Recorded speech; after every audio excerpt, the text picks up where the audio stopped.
Talk to me about this rocket. This is really the proof of the pudding here, right?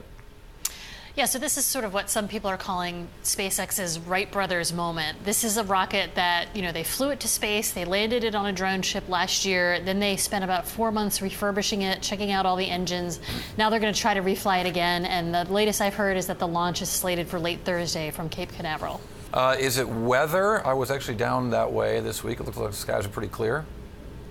Yeah, there's always a risk of weather, and you have to get clearance from the Air Force to fly, and sometimes people in luxury boats are trying to be looky-loos, and so launch dates always slip. But the latest is that it's slated for late Thursday, so we'll just have to see how the weather holds. Do we have any idea if the notion is that this will ultimately be cheaper, but do we have any notion of how expensive these launches are, and if the reusable rocket actually saves a lot of money?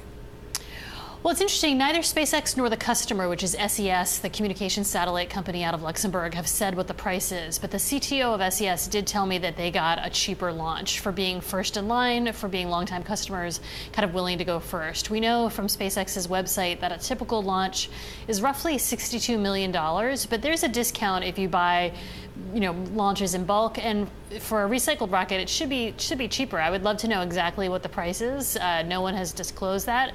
If you want to let me know. But ultimately, the goal is to really reduce the costs, not just for SpaceX's customers, but for SpaceX itself. They want to send people to Mars. In order to do that, you've got to be able to kind of fly a rocket, turn it around, bring it home, and fly it again. So this is really the first step towards that ultimate goal. And it's interesting because the Falcon 9 isn't. It is rocket science, but it isn't the most advanced, cutting-edge rocket in the world's fleet, right?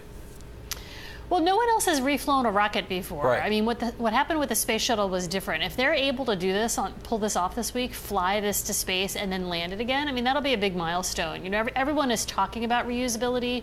Bezos is talking about it. ULA is now talking about it, but no one's actually done it. So, all last year was about, can they recover the rocket? Can they hit this drone ship landing? Can they land it on land? They've now done that 8 times, 3 by land, 5 by sea. So now they have to prove that these rockets are reflyable. And the analogy that people always use is 747s. You and I can fly from San Francisco to New York. The plane lands, the crew cleans it up, they refuel it, and then it flies back to the West Coast.